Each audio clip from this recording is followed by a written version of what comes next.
नमस्कार दोस्तों, आप लोगों का स्वागत है मेरे पीसीएस हिंदी एकेडमी में। आज मैं आप लोगों को क्लास 6 भूगोल की एनसीईआरटी का चैप्टर नंबर 8 पढ़ाऊंगा। जैसा कि आप लोगों को मैं क्लास 6-7 पढ़ा चुका हूं। चैप्टर का नाम है भारत, जलवायु, वनस्पति तथा वन्य प्राणी।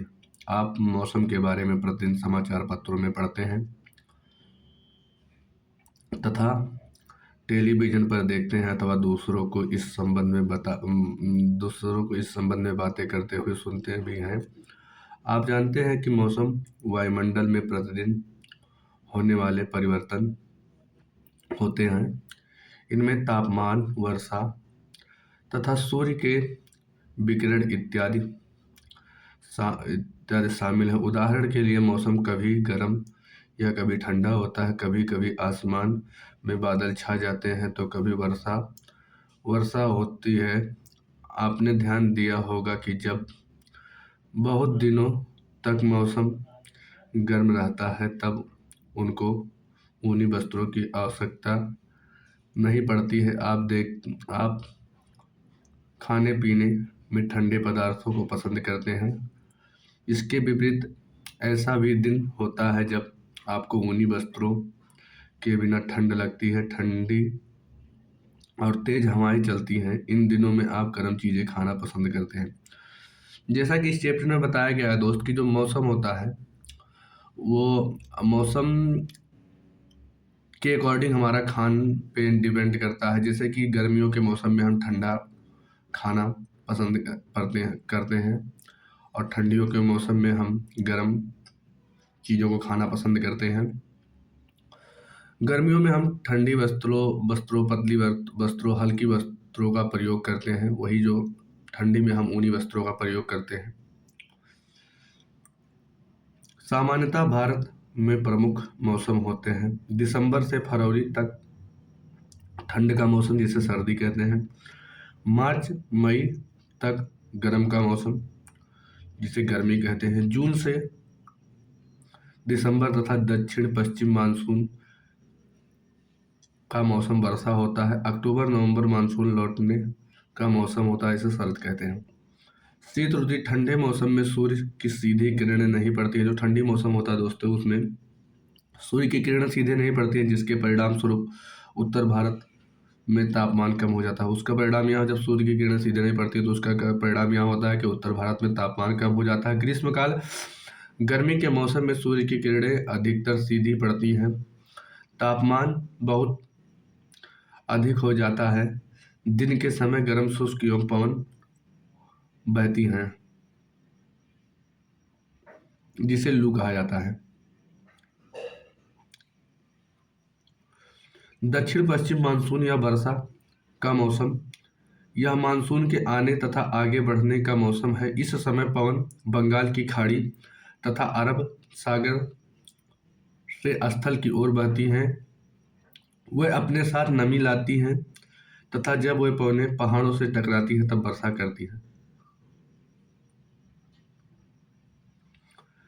दक्षिणी पश्चिम मानसून जो होता है दोस्तों, ये जब पहाड़ों से टकराती हैं तो वर्षा करती है, वर्षा होती है या करती है। मानसून के लौटने का मौसम या शरद, इस समय में पवन स्थल भागों से लौटकर बंगाल की खाड़ी की ओर बहती है। मानसून के जो लौटने का समय होता है दोस्तों, इस समय जो पवनें होती हैं स्थल भागों से लौट के बंगाल की खाड़ी की ओर बहती हैं। यह मानसून लौटने का मौसम होता है। इस समय मानसून लौटता है दोस्तों। भारत के दक्षिणी भागों में, विशेषकर तमिलनाडु तथा आंध्र प्रदेश में इस मौसम में वर्षा होती है। लौटती हुई मौसम में, मतलब शरद के मौसम में, विशेषकर तमिलनाडु तथा आंध्र प्रदेश में वर्षा होती है। किसी स्थान पर अनेक वर्षों में मापी गई मौसम की औसत दशा को जलवायु कहते हैं। भारत की जलवायु को मोटे तौर पर मानसूनी जलवायु कहा गया है। जो हमारे भारत की जलवायु है दोस्तों, वो मानसूनी जलवायु है। मानसून शब्द अरबी भाषा के मौसम से लिया गया है, जिसका अर्थ होता है मौसम। भारत की स्थिति उष्ण कटिबंध में होने के कारण, जो भारत की स्थिति है दोस्तों वो उष्ण कटिबंध में है। इसके कारण अधिकतर वर्षा मानसूनी पवन से होती है। सॉरी दोस्तों। भारत की स्थिति उष्ण कटिबंध के होने के कारण दोस्तों, जो भारत में अधिकतर वर्षा होती है ना, वो मानसूनी पवनों के कारण वर्षा होती है। भारत में कृषि वर्षा पर निर्भर, भारत की जो कृषि है दोस्तों वो मोस्टली वर्षा पर निर्भर है। अच्छे मानसून का मतलब है कि पर्याप्त वर्षा, प्रचुर मात्रा में फसलों का उत्पादन। अच्छी मानसून का मतलब यह है दोस्त कि पर्याप्त वर्षा हो जिससे प्रचुर मात्रा में फसलों का उत्पादन हो। किसी स्थान की जलवायु उसकी स्थिति, ऊंचाई, समुद्र से दूरी तथा उच्चावच पर निर्भर करती है। किसी स्थान की जो जलवायु होती है दोस्तों, वह उसकी स्थिति, ऊंचाई या मौसम या समुद्र से दूरी तथा उच्चावच पर निर्भर करती है। इसीलिए हमारे देश की जलवायु क्षेत्रीय भिन्नता का अनुभव होता है। राजस्थान के मरुस्थल में स्थित जैसलमेर तथा बीकानेर बहुत गर्म स्थान है, जबकि जम्मू कश्मीर के त्रास योम कारगिल, ट्रांस योम कारगिल, द्रास या कारगिल में बर्फीली ठंड पड़ती है। तटीय क्षेत्र जैसे मुंबई, कोलकाता की जलवायु मध्यम है। वे ना ही अधिक गर्मी और ना ही अधिक ठंडी ठंडे समुद्र तट पर होने के कारण ये स्थान बहुत अधिक आर्द्र हैं। विश्व में सबसे अधिक वर्षा मेघालय में स्थित मौसिन राम में, जबकि किसी किसी वर्ष राजस्थान के जैसलमेर में वर्षा ही नहीं।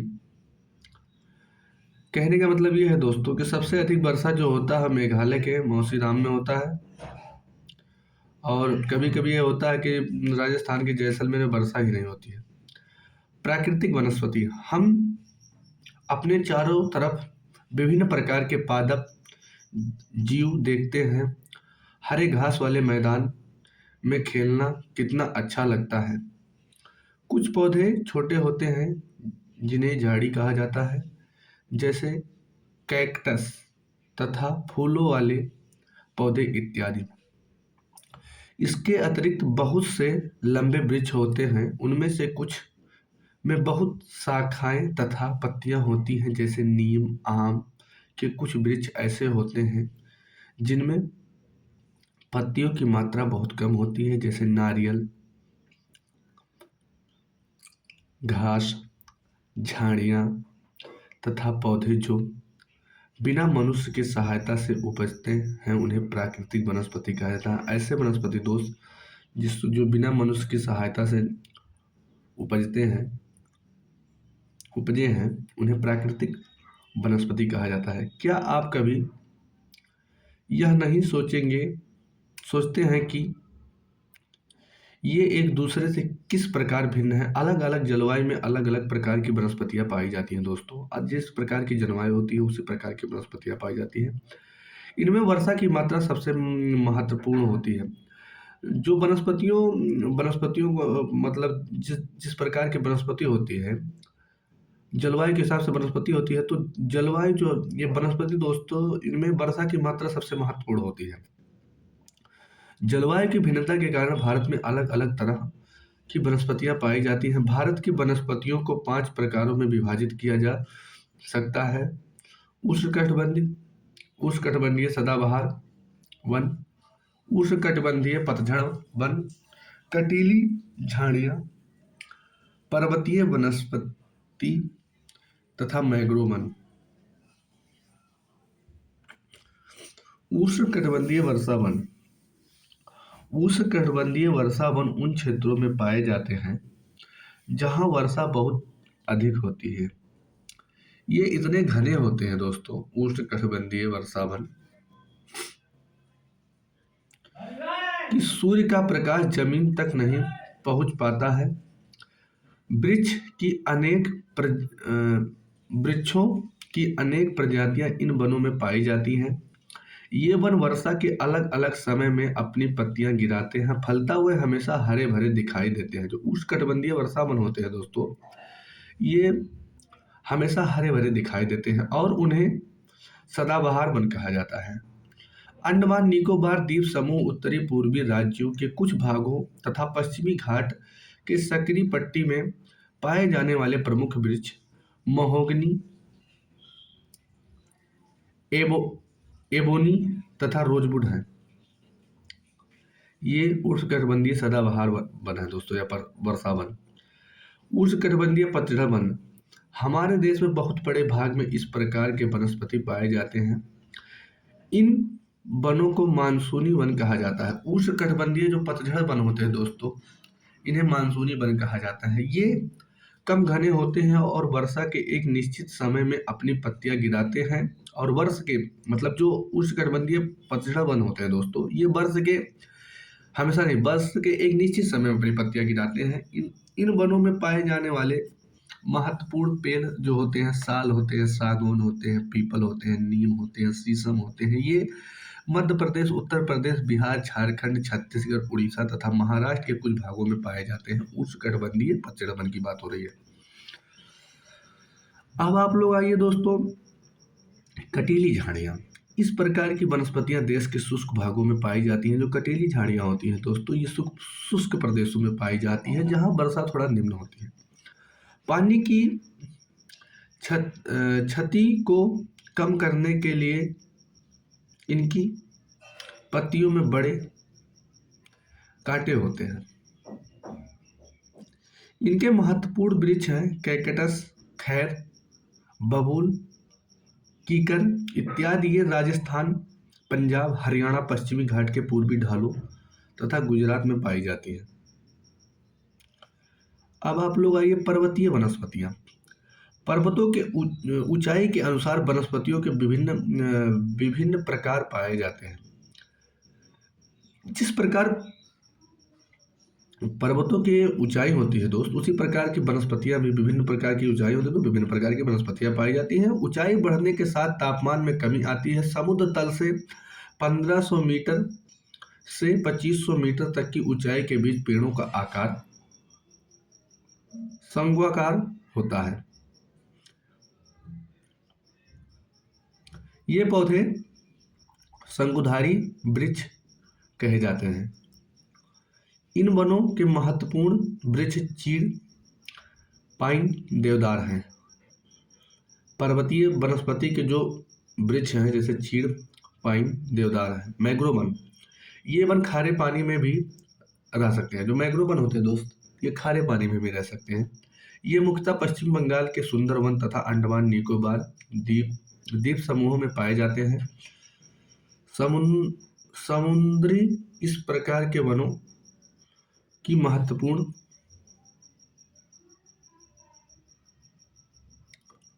सुंदरी जो है दोस्त, इस प्रकार के वनों की महत्वपूर्ण प्रजाति है। इसी प्रजाति के नाम पर क्षेत्र का नाम सुंदरवन पड़ा है। सुंदरी के ही नाम पे इस क्षेत्र का नाम सुंदरवन पड़ा है। हमें वनों की आवश्यकता क्यों है दोस्तों, बता रहा है आपको कि हमें वनों की आवश्यकता क्यों है। वन हमारे लिए बहुत लाभदायक है। ये विभिन्न कार्य करते हैं। पेड़ पौधे ऑक्सीजन छोड़ते हैं जिसे हम सांस के रूप में लेते हैं तथा कार्बन डाइऑक्साइड को ग्रहण करते हैं। पेड़ पौधे की जड़ें मिट्टी को बांध कर रखती हैं। इस प्रकार वे मिट्टी के अपरदन को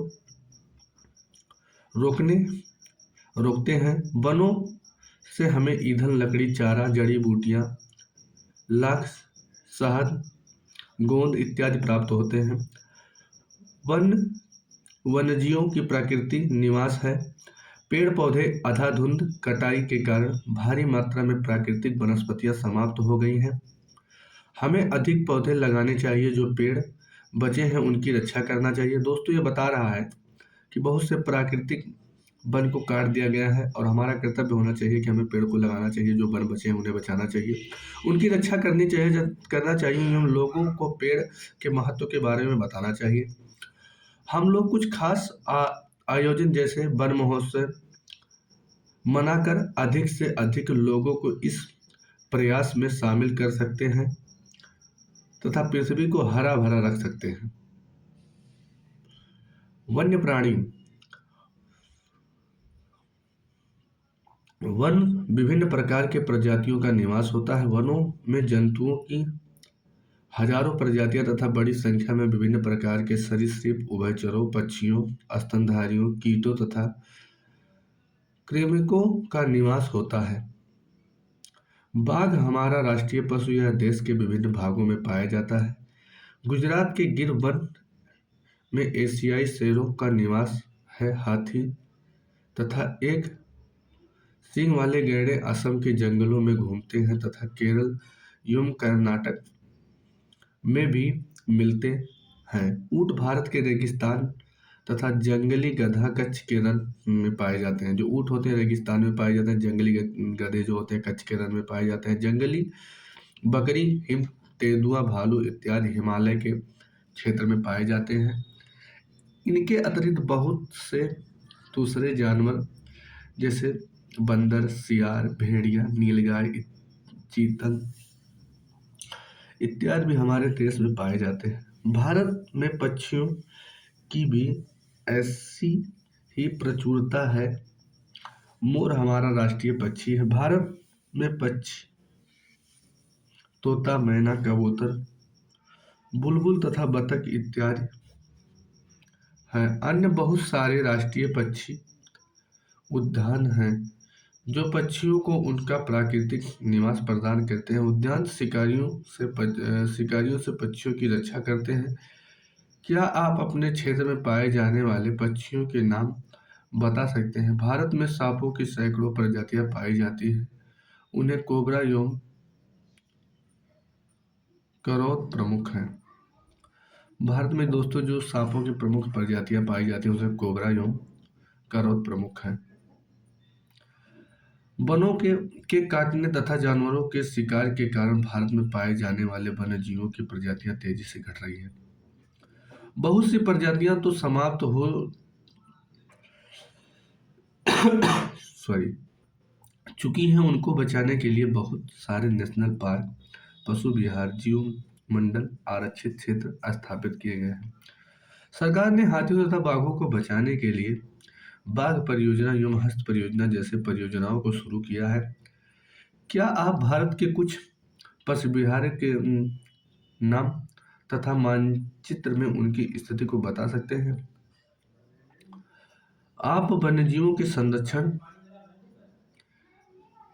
में भी अपना हाथ बटा सकते हैं। आप जानवरों के शरीर के विभिन्न अंगों जैसे हड्डी, सींग, पंख के बने पदार्थों को खरीदने से इनकार कर सकते हैं। प्रत्येक वर्ष हम लोग अक्टूबर के पहले सप्ताह में वन्य जीव सप्ताह के रूप में मनाते हैं।